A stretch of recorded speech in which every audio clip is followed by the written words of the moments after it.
Hey, everybody. Welcome to Buzzing About Romance, Sip and Discuss episode. I am Becky, and joining me for this episode is Jenny. Hi, Jenny. Hey, Becky. And Leah. Hello, Leah. Hello, Becky. Um, okay, so how's your week going? It's Wednesday. It's hump day. Okay. It's hump I day. fixed my It's dryer. going. That's right. No dryer fires today. Nope, I fixed Go, it. go, Jenny. Um, it's been a week, and it's only Wednesday. It's been a couple weeks. It's been a couple weeks, couple months. Really, 2025 can suck ass, but it's okay because I'm really excited about this book and it's been on our TBR, I think forever.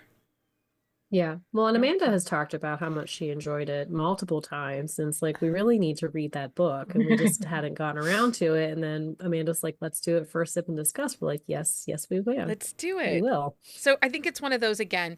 And I'm just as bad as everybody else. You know, we often get called out, especially with authors of color and less represented voices. We often hear, like, it's okay to say, I want to put it on my TBR, but you have to prioritize moving it up on your TBR and actually reading it. And unfortunately, I think this is one of those books that I constantly was like, oh, it's on my TBR, I'm going to get to it. And I never prioritized it. So I'm grateful for this episode that we prioritized it. So Well, and there's so many books where I do that, where I'm like, I'll get to it later type of thing, and then I never do. Yeah. Oh, my TBR is just like this vague thing off and yeah. I don't have an actual TBR. It's basically everywhere. if it's been written, it's on my TBR. Yeah. And I'll get to it eventually. But there's more books coming out, so it's really hard sometimes. Well, we should definitely. So this week we're reading The Legacy by Dylan Allen. It is book 1 in the Rivers Wilde series. And I wouldn't even call this a series. I would say this is a freaking saga. That's fair. Yeah. I mean, I feel like our couple has an HEA at the end. Yeah. But it's like one of those family sagas where there's like a lot of like discord and there's like secrets. some soap opera vibes. Like like people Dallas are going to reach back yeah. in the day. It is so messy, and I kept thinking, oh, this is like Falcon's Crest and Santa Barbara, and like I just need someone to die off a cliff or something, especially when they're like in Italy. I'm like, just a random body like flying off a cliff. Well, and I mean, she is like on the cliff, like ready to die, like when she goes through the railing. So I mean, there was a little bit of that cliff like stuff happening. Yeah, it was messy, and I kind of loved it. This book does reaffirm for me, I like a messy book. I do too. It gives us, well, and especially for these kinds of episodes, it gives us something to sink our teeth into and talk about. Well, that's the thing. Like, so, go ahead, Jenny. Okay, so I use mac and cheese a lot. This is not a mac and cheese. It is definitely like 7-layer lasagna. It is. It is complicated. It is messy, but at the end, it is going to be worth every single bite. I don't know where Leah just went. She muted. So hard she I was trying to mute so I could cough, but I turned my camera off instead. So anyway, go Leah. Guys, okay. I'm still in the flu fog. Don't make fun of me. We're not making fun of you. Definitely will. Does anybody want to read the things to know, or you want me to do it? I can do it. Okay, go for it, Jenny. Release date is October 26, 2018. Tropes are opposites attract, billionaire, enemies to lovers, family rivalry, feuding, dynasties, second chance at love, culture clash. Series name is Rivers Wilde. It's a interconnected standalone series. Point of view is dual first. Actually, there's a third. There is a third, but for the most part, it's dual first person. And put out percentage is 30%. Audio narrators are Stephen Dexter and Robyn Verne. Verne. Mm-hmm. and it's available in KU. Audio is free with Audible or Hoopla. I did the audiobook. Did either one of you do the audio? I No, I just eyeballed this one. I just used it to like figure some things out where there were like little discrepancies in the book. So I do think this is one of her first manuscripts she published. Yeah, I think it is. And I do think we need to caveat there were a lot of like typo, editorial, editor type issues that created some consistency issues. Those were not a problem in the audiobook. So, but I had seen reviews where people talked about, you know, this book needs an editor. There were a lot of problems. I don't think there were a lot of problems, but I did see a few. I think there were some that were like jump out at you, and there were definitely more towards the end of the book. So maybe it was like one of those rush, yeah, you know. I think part of it, like, it just needed a good proof. Like, honestly, a lot of the issues in it are just, it just needed proved. Yeah. So, and I can give some forgiveness. But like I said, the audio didn't have any of those issues, and so this was her fifth book, if I'm fifth right. book. Yeah. I really, really liked the audio. It was really well done. I like Stephen Dexter. I do too. I like him a lot. And Robyn. I've never heard that female narrator though. Is she somebody else or? I don't know. This is the first time I had listened to her also, and I didn't think she sounded like anyone else, and I didn't dig. The name doesn't sound familiar. But I did love her in the character here. Like, I think she did a great job. Okay, so let's start with settings. The story, it does feel like a little bit of a love letter to Houston. Yeah, and she does, but she's from the area. Yeah, and she has a note in the front of the book about that's why she picked it. Like, she believes that Houston's an actual melting pot where people can all live together. Yeah. She lives on the East Coast now, outside DC. But she's from Houston. Yeah. Well, if I remember right. She's not actually from Houston. She's an immigrant. Yeah. Well, but she grew up in Houston. Area, yeah. She came over as a child, which her own story is very intriguing and interesting. It really is. But then we also get partially set in Italy. And I felt like her descriptions of language, food, and people, and she creates this lush setting by really touching all of our senses in her descriptive narratives. Yeah. Yeah, that's a good way to explain it. And she does it in a way where you're not like bombarded with like a list of this is what it looks like. Like, she almost immerses you into like the story itself with the way that she describes things. Like, she's showing you but not showing you at the same time. It's like this weird immersive. It's immersive. Yeah. Don't you feel like her world building, you were just kind of plunked down in the middle of this world, and it's so when lush. Even like when she's describing confidence, like while she's like running away from him essentially, and like on like, and then like falls over the like through the railing on the cliff thing, like it feels very real in the way she describes it, and like her fears and all that stuff. Like, it just, you're very like in tune with the characters and the way that they're like creating this life. I also think that Legacy is a perfect title for this book. Yes. It fit really well. Because the way that she uses her world and her setting to build out legacy, power, and belonging, like it really fits the narrative of this story.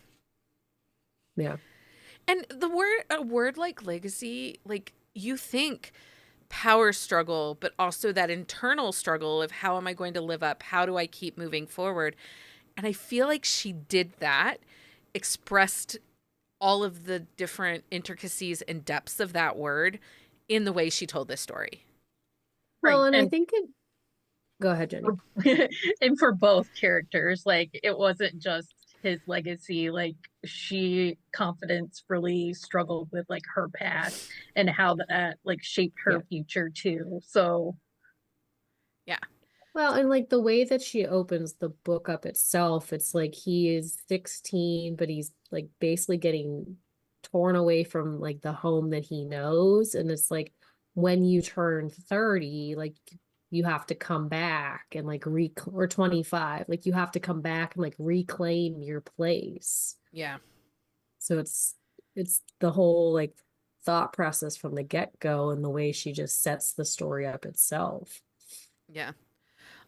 So characters in this book, Confidence Ryan, it took me a minute to get that her name was Confidence, but her sisters are Fortune and Happiness. Brothers. They're both brothers. Our brothers, her siblings. Yeah. Her siblings. Yeah. Both, Fortune and Happiness. I giggled every time. Yeah, I have to say, Yeah. but like she does talk about like the naming and things like that. So like at first you're like, ooh, that's interesting. And then like there's a little bit more to it. That was a choice. But honestly, it really fit her well. Like she lived up to that name in a really good way. And I like that she was like blatant about it. Like, yes, that is my name. Like, let's move on. Yeah. So Confidence herself is really strong-willed. I know that Leah struggled a little bit with her stubbornness. Yeah. I did. And it's not that I dislike the fact that she was stubborn. I just felt like she took it, like she could have given in to things sooner. Like I felt like she held tight a little too long. I agree with this. And Stacy brings up something in the YouTube chat where she says, honestly, the romance was her least favorite part. There was so much drama and mess everywhere to enjoy. And I do feel like sometimes in a saga, in a book that's going to be a drawn out series of messiness like this, the romance can feel like a second, come in second place to the messiness of the saga. And I do feel like in this book, that is what happens. Yeah, I think that's very fair because we like see them meet and then it just kind of jumps like a month, 2 months, 3 months. So they're an established couple, even though they're not living in the same place. Yeah. And then that's kind of like the catalyst for and even his like crazy family. The way that they met was not great. Like he was an asshole. And I mean, he's kind of an asshole the whole book, which I really enjoy that, as everybody knows. And so like, but at the beginning of their relationship, would you say he's an asshole or is he just really jaded? He's kind of an asshole. I didn't feel. I mean, he treated her like shit when they first met. But he had, and like just the way that reason, though. I think but he had reasons, but it's the way in which he spoke. You can be jaded and not be a dick. So I guess I gave him a little bit of grace because of, he really struggles between power and purpose. Like that is his big thing. What is my power? What is my purpose? Who am I? And because of how he was raised, away from, everything. Away from everything. And then he just kind of gets thrust into it. I feel like it's more lack of understanding and this jadedness. Well, and I mean, he had an ex-wife that used him. Yeah. Well, this is true.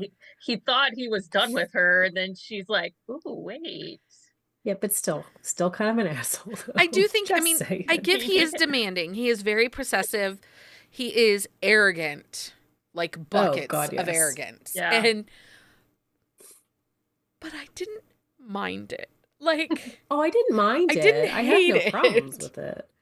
But I'm just saying, like, my thing is, like, my whole point to that was at the beginning of the story, their relationship was just really easy. Like, once they got past that initial reaction, like it flowed easy. They got along, they spoke, there was communication.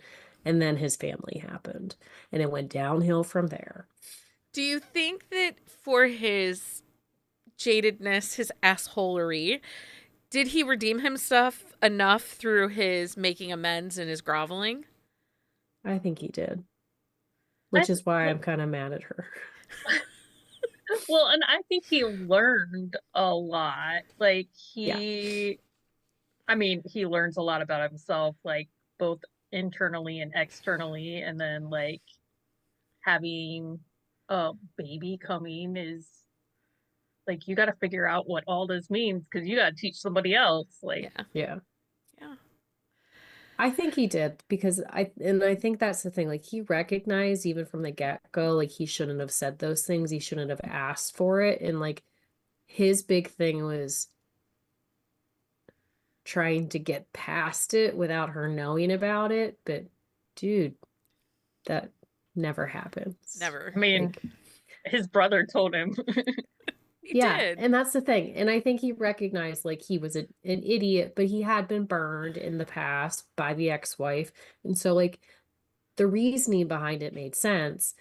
The lack of transparency and the fact that she found out, and she is like, she also is a little bit jaded Yeah. in the way that like she grew up, because like her dad and her brother were both abusive. She grew up fairly poor, like, and so it's like they both have a lot of issues Well, that baggage. with a Both of lot them of are bringing a baggage, lot of like baggage in.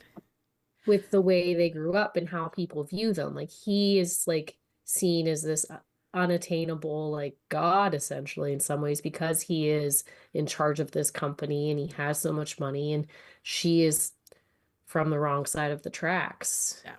Well, and she's also been hurt by someone that had power over her. Like, Yeah. Yeah.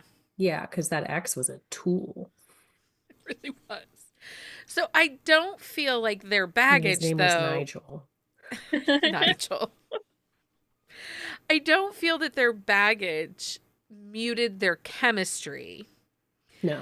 I thought that their chemistry was really well done. It felt fresh the way that they come together, I guess.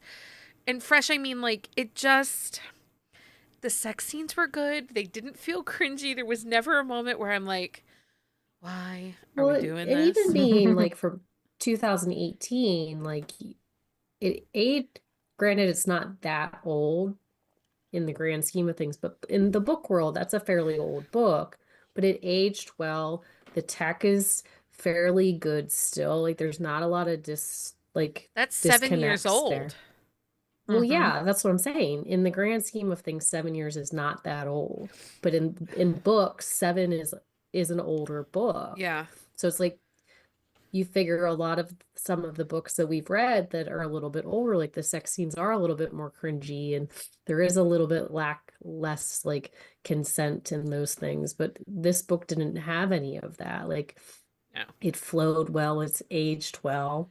I think there's a timeless dynamic between the two of them, with she being light, he is the dark, she is the dreamer, he is resilient.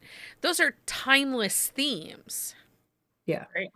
And as I was reading this book, and this is again why I have been screaming since November, that family sagas we're going to be picking up on in our romances, because this dynamic, this timeless theme of resilience and light versus dark and having a dream, all of that is kind of the hope that we need right now. We need to see these messy, complicated relationships. And in the end, love is still standing, even though everything was working against them. Yes. Well, and even like when he finds out like his aunt is actually his mom and his dad wasn't his dad, and like he's so angry about that, and that like really clues more into like who really am I type of thing. It's like his entire life like he's been lied to, and it's like he's already having a hard enough time trying to find his place as like the head of the kingdom, and then they throw that at him, and it's like, what the fuck now? So, do you hope that Remington Wilde, do you want to read his book? I already I'm going started to it. read his book. You're already invested, huh, Jenni? Yep, I started it today. That's fantastic. I like Remy. I like his character. I think that he's going to be a really dynamic story. And I didn't read the blurb on his book because I wanted to be like totally surprised. I told Becky earlier I felt a little like misled by the blurb on this book. It wasn't I what don't I think expected. Not in a bad way Well, the per se. I don't think I prologue. read Okay, the wait. blurb. But I have to say the prologue. You read the Oh. prologue that was Yeah. Remington versus Hayes. Yeah. If I didn't know better, I would have thought it was going to be an MM relationship between the two of them. I mean, I knew better. Oh, I that, could see yeah. why you would. Yeah. I could see why you would think that. But the way that prologue reads, I really Yeah. had a moment and I'm like, this isn't What MM, right? surprise. They're brothers. Brothers. They are brothers. Yeah, I don't think I read the blurb, but I knew going into it it was male female, so I didn't have that thought. And I also think that part of like that universal theme that we get with the dreamer versus resilience versus light versus dark, the other thing that we get is the balance of personal happiness with professional obligations. Yeah. And again, these are timeless themes. These work versus, you know, some of the other bullshit people are trying to sell us to read right now. Well, but I think part of it though too is the way that a lot of the story, like in the second part, plays out. Because Remy hires Confidence, which I will say you cannot just all of a sudden be a lawyer in a different state. Like it doesn't work that way without taking the state's bar. Like you have, There is a U.S. bar. unless There is a national and bar. she was practicing in DC, so she probably Right. And there are universal bars. There are certain bars you Well, can take I'm in just certain states that have reciprocal. And the only reason I say all of that is Dylan Allen herself is an Is a lawyer. attorney. Oh, Again, yeah, what a okay. I was gonna surprise. ask. Yeah, Nobody that is makes surprised by Surprise! this. There's a romance author who's an attorney. That's an attorney. The other thing that's really interesting about Dylan Allen is she went to Howard, the historically Black college, and Yeah. she often talks about how that molded and shaped her and this desire to tell these stories of class difference and importance of respect. And Confidence herself sometimes feels a little preachy. Like she gets up on her soapbox. But also, I think that don't you feel like, one, that Dylan Allen's a lawyer, and so now that makes a little more sense. But two, you kind of sometimes have to be heard. Like if you don't say it 7,000 times, people aren't hearing it. And it didn't bug me when she got in those moments because she's fighting for people who are less fortunate. So it's like the reasoning behind the soapbox and the thought process behind the preaching and the need for them to do more and see more is because she was those people at one time, and she wants these rich, privileged numbskulls to see the fact that like they are privileged. They could be doing so much more to help these people. And I think that was one of the things that I really liked about her is like she was very, very intelligent. Like she studied what she was talking about. She was not just spouting nonsense. Like she knew like what she was saying. And that was the big thing. And that's why I didn't feel like she came off as preachy or like obnoxious in that sense, because of the fact that like she visited those people. Yeah, well, and she experienced it, like you said. Like there's something to be said for experience being a teacher. Like you can and the understand self-awareness. Yeah. So their character arcs, I think we see such great growth in the both of them through this book. And it was so exceptionally well done. And I know the book is on the longer side. It didn't feel long. The pacing was, it was there's detailed. always something happening. And sometimes I was like, wait, everybody needs to sit down so I can figure out where everybody is and what everyone is doing. But that's the thing, it was constantly moving. Yeah. Like constantly. I also like that it wasn't a duet, because it could have been done as a duet. And she might have originally written it as a duet, because that would have been very on trend for 2018. I'm glad we got it in one book. It wasn't a cliffhanger. I don't think this was ever a duet. I think this was always just one book. I mean, it's a beefy guy, but it's split into 2 parts. Yeah. So It is. it could have been.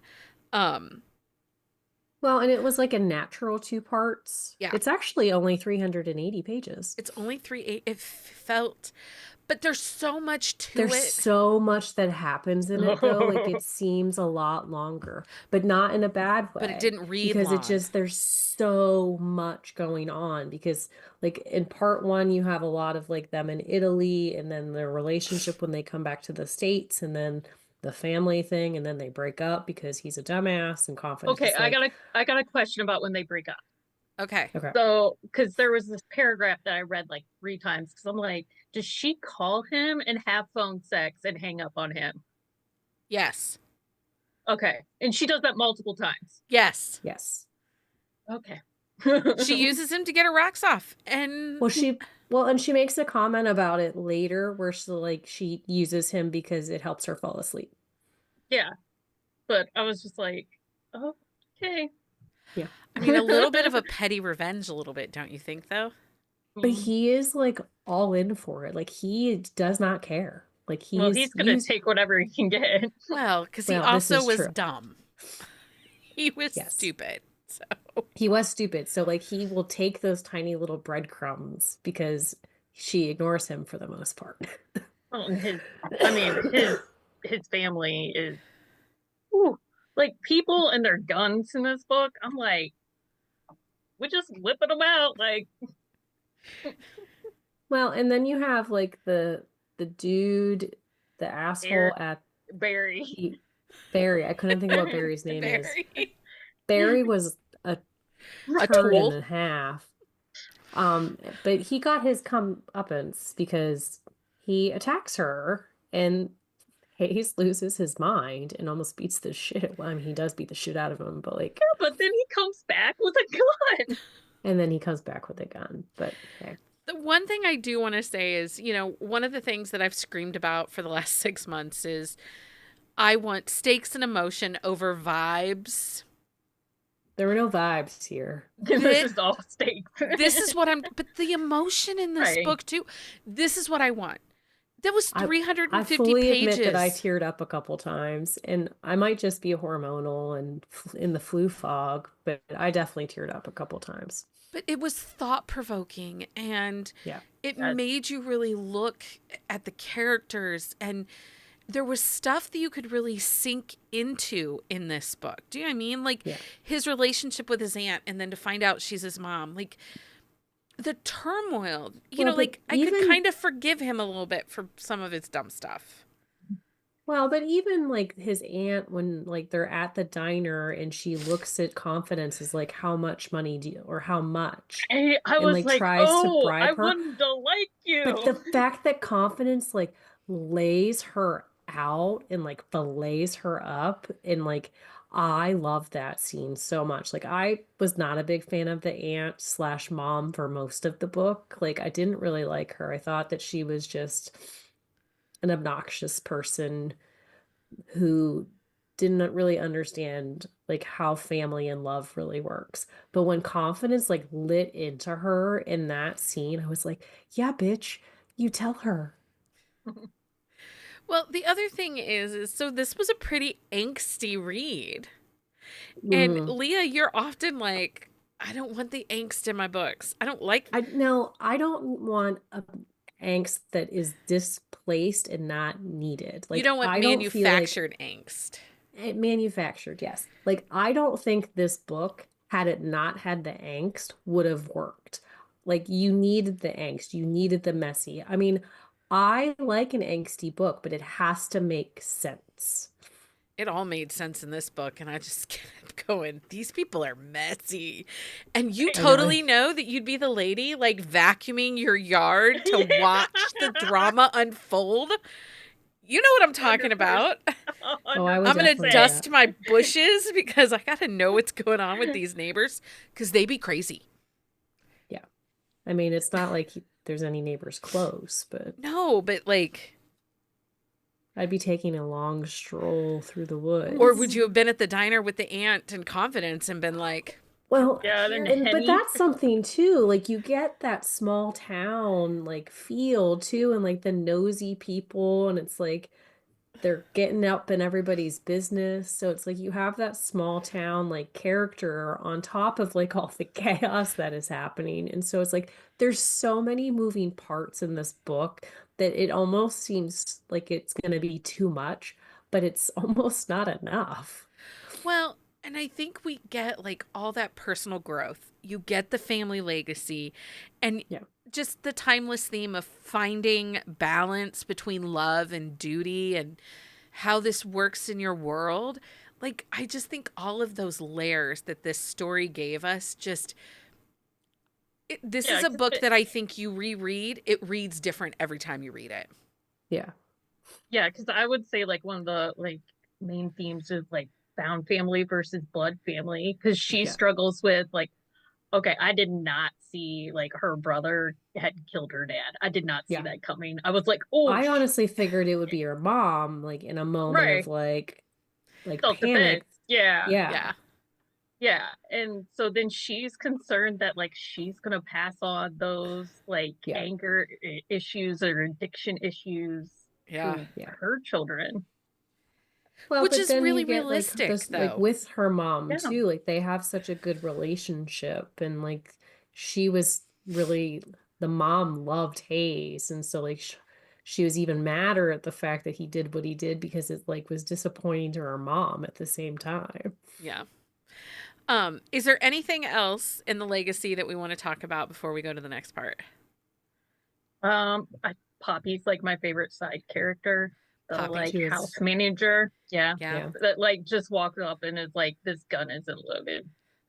Like, There were so many guns, and you have to wonder, was that a Texas thing? It's I still a mean- Texas thing.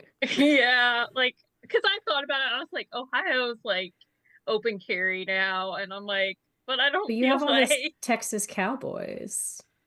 There's a lot of guns in Texas, just everywhere.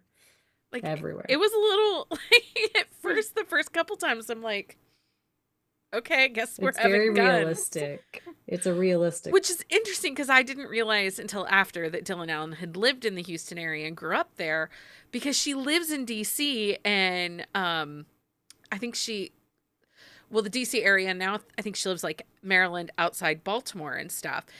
And the East Coast, guns are not, just willy-nilly. brandished at the dining room table, or, the housekeeper doesn't typically come up and be like, just give it to me. I did like her.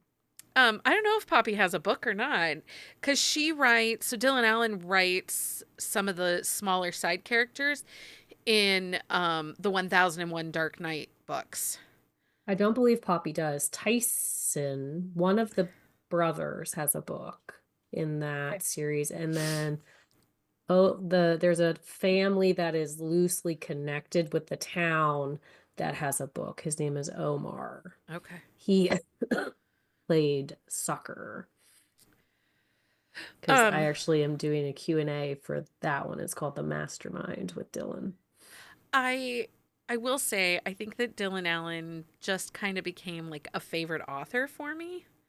Yeah. Like, I need to make time now to dig into the rest of these books, because one, this family is so messy. Like, I'm invested in this. I am excited for it more. I mean, I jumped right in, and it starts like right at the hospital where she gives him the envelope. Oh. Like, yeah. I'm trying to think if I have time this week. I don't Can have I get the time. audiobook in this week? Oh. it was just so good. And I think Dylan has like a really great, unique voice. Yes. Yeah. And the pacing, the pacing was so good in this book. For as messy as it was and as crowded as the pages were, I don't feel like we ever lost anyone. Right. No. And it was just snappy. And it just kept moving. And I don't know if that's because there was just one catastrophe around the corner. Like, I think it was a little bit of both, though. Like, it just, like, there was so much going on, but, like, it just really worked and made sense. Well, and, like, she markets these as interconnected standalones, but there's, like, I don't feel like there was anything, like, hanging out. Like, everything felt complete, but there's stuff that she could definitely, like, dude could come back from the dead.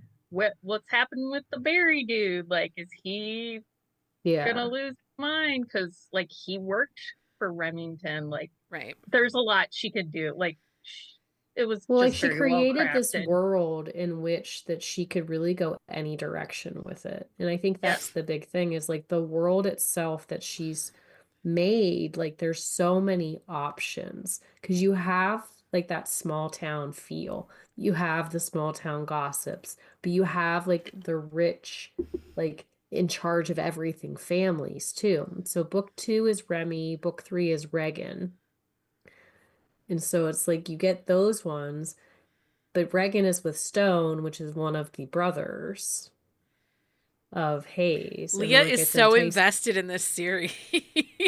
What's book 4? Book 4, it's like a it's like a Christmas special type thing. Okay. Okay. Gotcha. So we get everybody wrapped up. Wrapped up. It's oh wait, but what's this? The Gathering, a brand new holiday novella. Okay. Leah's like, how much? Well, okay, so make sure you check out. I was looking. I was looking to see if Poppy had something. She does not at this time, but well, maybe you could ask her that in your Q&A question. well, I already sent it. I might just have to send another question. Also, if you're listening to this in the next like couple days and you have a question that you would like to ask Dylan Allen, email Leah at bookcaseandcoffee.com, and she can ask Dylan, and then we'll announce when the Q&A is up on the website, because it's a web-based Q&A. And yes. So we are hoping to talk to her eventually, but right now we could not make it work in our schedules. We would love to interview I was really her. kind of disappointed. So, but we're doing the web Q&A instead. Yeah. Okay, so let's do our thumbs up, thumbs down. Amanda wants to make it very clear that she will accept 0 criticisms on this book, and it is a thumbs up for Amanda. So, Jenni, thumbs up, thumbs down after like you've now been threatened. Well, thumbs up because I already started book 2. So, Leah, thumbs up, thumbs down. Mine is also thumbs up. I really liked her writing style. I like the character development. I like the story arc. There really is, aside from like the little edit issues, there was really nothing that I disliked about this book. And they didn't exist in the audiobook, and so 10 out of 10 loved the audio. Thumbs up for me. I was already a Dylan Allen fan because I think that like confidence is pursuit of social justice is very ingrained into who Dylan Allen is as an author and as a human. And I've already was a fan of hers just as a human, and now to know that her book is this good, like I am ready. Like I'm gonna have to figure out how to read book 2. So I'm so excited for this book. Like I really hope everybody will pick it up that hasn't read it yet. And I will say she likes messy because the mastermind, even though it's 1001 Dark Nights, but it's on the longer side for one of those, it's pretty messy. Is it pretty messy? It's pretty messy. So, and that makes me wonder, you need to ask her though, does she have a love of nighttime soap operas? I'll have to ask. Like, where does this love of the messy saga come from? There's definitely soap opera vibes like underlying. There were a couple times where I was like, and these are the days of our lives. I mean, nobody got possessed by the devil like they did in Days of Our Lives, but it's there if we want it. Okay. Anyway, if people liked this book or want more books like this, what would we recommend? So Ivy Lane has her Winters saga. It's a long family saga with like an overarching storyline through a bunch of the books, but there's some messy to it, like some chaos, but it has that same kind of billionaire vibe. Yeah. I thought of Marie Johnston and her different The King's the Oil and all Kings those and the ones. Oil Duke. Yeah. The Barons. Mhm. Yeah, I really felt like she tends to write a little bit of a family saga. If you like the idea of a world that's a little messy and nothing is really Well, like clean, and they have the crappy parents. they do have crappy parents. I also thought of Lauren Rowe, just her world, like with the Morgan family. It's that messy, complicated world that, wealth and, warring backgrounds and stuff like that. I think that also does well. Jay Salmon's The Doctor series, her Billionaire Doctor, Boston Billionaire Doctors, has some of the similar vibes. Especially if you read Yeah, I the could Edge see that series one. before you go into the Doctors, because you get the sisters book. That kind of has some of that soapy, because everybody's in the hospital. Like they're the nurses in the Edge book. They're Yeah. nurses. And then you go into the doctors. And so it's kind of that general hospital like Yeah. soapiness. What's going on at the hospital? I will say, like, Nikki Sloane's Filthy Rich, Okay. Americans, like that series. But those are bonkers. Those are bonkers, but they have like that, like, Those are banana bonkers. but they have that family saga chaos They do. to it. Sawyer Bennett's The Bluegrass Empire Mhm. definitely has some of those. But if you want the found family vibes, I think we kind of get some of that with her Jameson Force. Yeah, Yep. definitely. Melissa Foster, she has a couple family sagas with her Braden Montgomery's. Really, all of hers are family sagas. Well, I and mean, it's there's kind of very that few that, messy world too, Yeah. right? Like, yeah. I would say A.L. Jackson maybe with Redemption Hills. Well, little really, bit. like any of hers, they have like, because it's either family or found family, like Yeah, in and they're those like series, intertwined. and they're Yeah. intertwined, and like but there's always the secrets. There's always secrets in hers. Like there's always a culmination, like in the third act of like something that's been hidden, like with Hayes's parentage. Like hers is, you never know what it's gonna be. You don't. I really liked this book. Like, this is one of those that's going to live rent free in my head for a while. Yeah. Fair. So That's I seriously ended this book and was like directly to the Kindle store, like. well, and I have to tell everybody earlier this morning, Jenni texted the group chat of the co-host and was like, Oh my "Who's on gosh. tonight's episode? I have to talk about this book." And I was like, oh shit, she didn't like this. No, And then I'm Becky and I like were trying to go through talking. the book in my head, like there shouldn't have been anything in this that was like a hot button issue for Jenni. Like we both maybe were a the little guns, panicked for but a minute. No, it was good. We just both were kind of like, because we usually try to warn Jenni if there's going to be something in a Yes, book I that we appreciate know it. is going to make her ragey. We do try to warn Yeah, but you. for a hot minute, Becky and I were like, "Oh no, what's gonna happen?" But then you That kept was- going, and it made more sense. Yes, because that was like right when she was like, "Oh, so my brother killed my dad," and I'm like, "What?" Sometimes things happen. I mean, it made sense how it happened, but Yeah. And then it just kept going. It just kept And going. then it just kept going. So anyway, that is a wrap on this episode. We hope you enjoyed our deep dive into The Legacy by Dylan Allen. We hope that you all will continue on with the series and give it a check out. If you've never read something by Dylan Allen, 10 out of 10 recommend, read her books. And then we will be back Sunday night, 9 p.m. Eastern Standard Time on the YouTube, or later that evening in your podcast feed. I don't remember what we're talking about this week. I don't have a clue. Uh-huh. Are we doing age gaps this week? Maybe. Maybe? I don't know. You just put the numbers on the calendar, so. Yeah, I did. And because we never know exactly what we're talking about. I don't have the darndest idea. I'm not sure what we're talking about. We should probably look and prep for that. You know what this means, though? This means nobody made a doc yet. Also true. Anyway, okay. It's been a week, people. It's been a week. But we'll be here Sunday night, 9 p.m. talking Eastern about Standard something. Time. Yeah. Yep. Next week, we're deep diving into The Broker by Nikki Sloan. Based on reviews. I don't know what we're going to talk about, but we're going to talk about this book. There's a lot of sexy times. Is there any plot? I think we'll see. Find out, I guess. We will see. The plot might be a little light. This might be a Heather title. Oh, yeah. Okay, since we canceled last week's Wednesday's episode.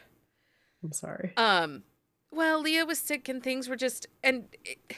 Whitney, My Love is a beefy book, and I want to make sure that we give it the time. And Amanda and I could have done the episode, and we'd have been fine. But I felt like you read this book. I have lots of thoughts. And you have lots of thoughts, and it felt really important that we give it its time. And so I overruled the executive producer guy, and we will have a special Sip and Discuss episode on Friday, April the 11th, 9 p.m. Eastern Standard Time, right here on the YouTube, and then it'll fall into your podcast feed after. We're going to chat about all things Whitney, My Love by Judith McNaught. So come spend a Friday night with us, April 11th. You can find details on our website. I just put information up there. Also, starting Monday, I'm bringing back Mug Monday. I love Mug Monday. And you can find details, well, because I bought some new mugs at TJ Maxx this weekend, and I felt like we might need to celebrate mugs so that people don't yell at me for buying more mugs. So everybody can see the mugs that Becky bought. Yes. True story. So make sure you check out our website for our Mug Monday celebration and come back and join us Sunday night. So until next time, everybody. Happy reading, everybody. Bye.